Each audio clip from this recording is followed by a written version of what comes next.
Bonjour à tous, c'est Falco. Aujourd'hui on se retrouve pour faire une page de scrap. Alors une page de scrap à la fois scrap et mix média.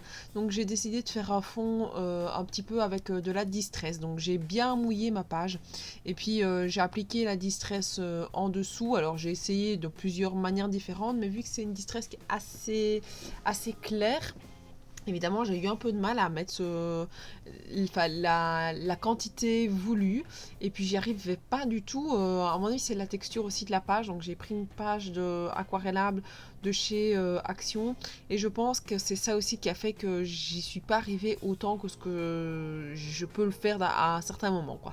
Donc là, je me suis rendu compte que l'effet était beaucoup trop clair à mon goût de ce que j'avais envie de faire.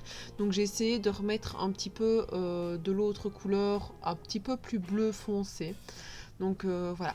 Alors cette page je l'ai nommée faire des bêtises parce que c'est des photos de ma micro qui fait des bêtises, mais comme en son habitude ici d'ailleurs je viens de faire la page de décembre cet après-midi et la page de garde et d'ailleurs une des pages sur la page de garde, une des photos c'est des photos de ma fille qui fait des bêtises. Donc voilà, ça n'arrête pas. Alors, donc, comme vous voyez là, je travaille d'abord sur tout le fond. Une fois que je vais avoir fait mon fond, je vais mettre mes photos. Mais là, c'était vraiment l'idée que je me faisais de ma page, donc avec des petites étiquettes de la pâte à texture. Enfin voilà, c'est avec un pochoir.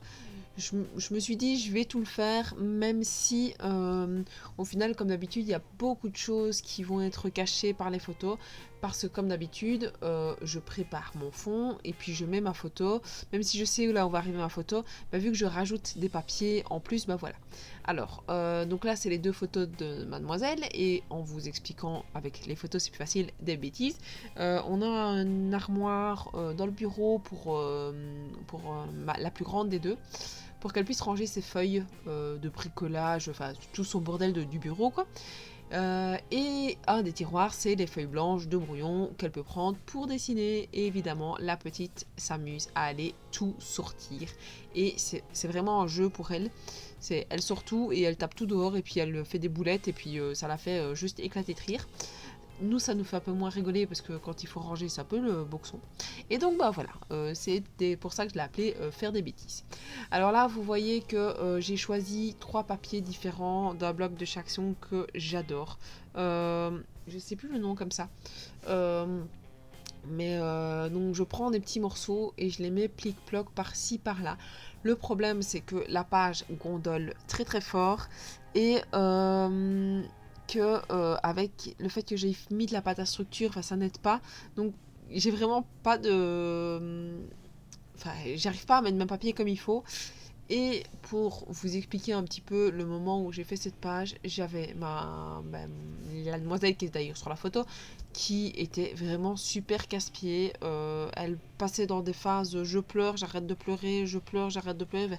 C'était un peu pénible et donc je sais que cette page-là, je l'ai faite en 4 à 5 fois. Je devenais juste dingue. Parce que j'avais envie de faire un peu autre chose que juste attendre que les heures passent, parce que ça c'est un peu pénible, je déteste ça.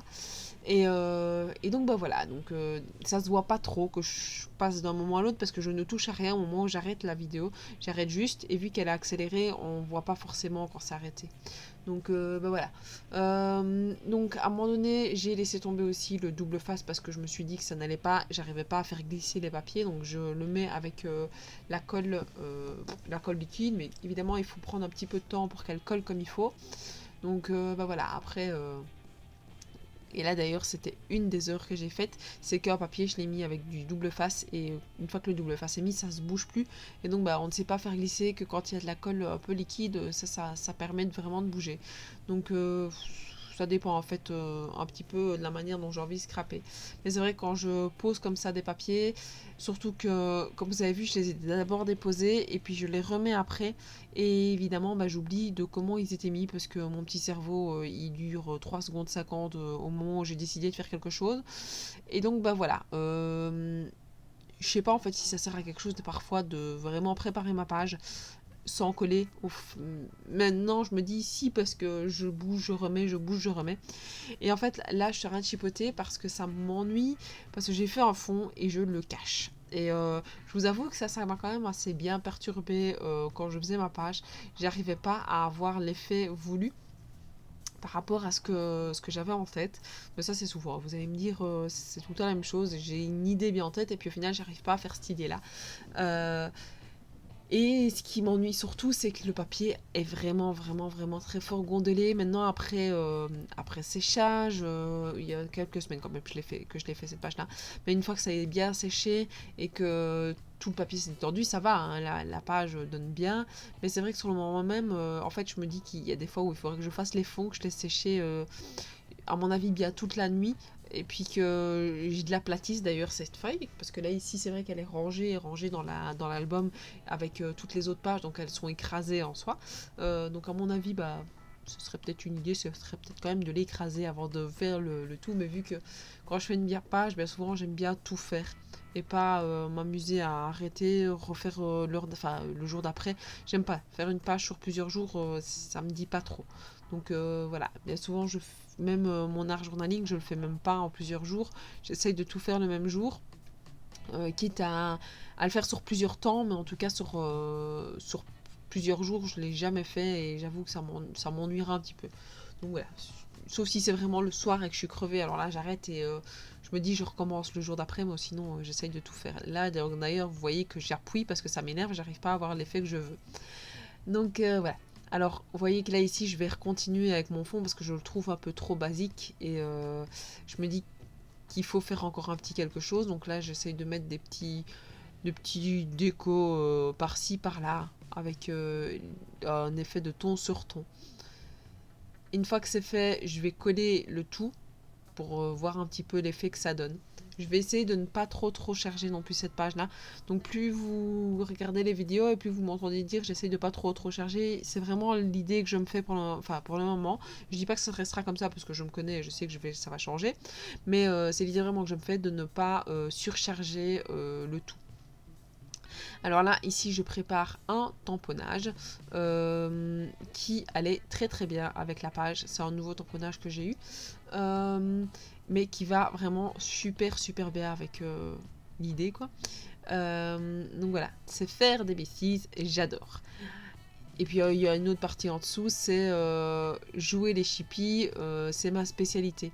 Je sais plus si je pense que je les ai mis toutes les deux. J'ai pas la page devant moi en fait, hein, donc quand c'est comme ça, je les prends rarement, juste devant moi.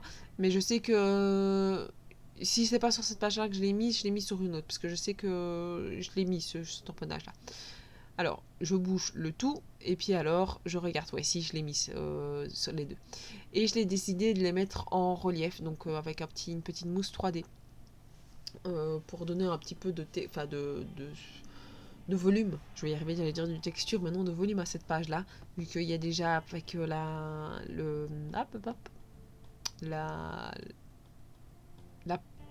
la pâte à texture, je vais y arriver. J'arrivais pas à retrouver la pâte à structure, j'arrivais pas à retomber sur mon mot. Et alors, j'ai été piocher dans mes petites étiquettes que j'ai coupées en deux pour pouvoir mettre un morceau d'un côté, un morceau de l'autre côté. Donc là, je voulais le mettre à un endroit, mais j'arrivais pas à décoller mon papier. Donc je me suis dit, bon, bah tant pis, on va changer d'idée et on va le mettre autre part. Donc voilà. Alors, la page étant trop petite, elles ne font pas des vrais A4 chez Action. J'ai voulu mettre un morceau au-dessus, puis tout compte fait, j'ai laissé tomber parce qu'au final, dans l'album, ça ne va pas te choquer, parce que c'est mis sur une page qui va bien au niveau de l'effet. Donc voilà, n'hésitez pas à me dire ce que vous pensez de cette page-ci, à vous abonner à ma chaîne si ce n'est pas déjà fait. Je remercie les nouveaux abonnés de ces dernières semaines. Bienvenue parmi nous. N'hésitez pas à me dire ce que vous pensez donc de la page, à me suivre sur Facebook, sur Instagram, et je vous dis à la prochaine. Ciao ciao.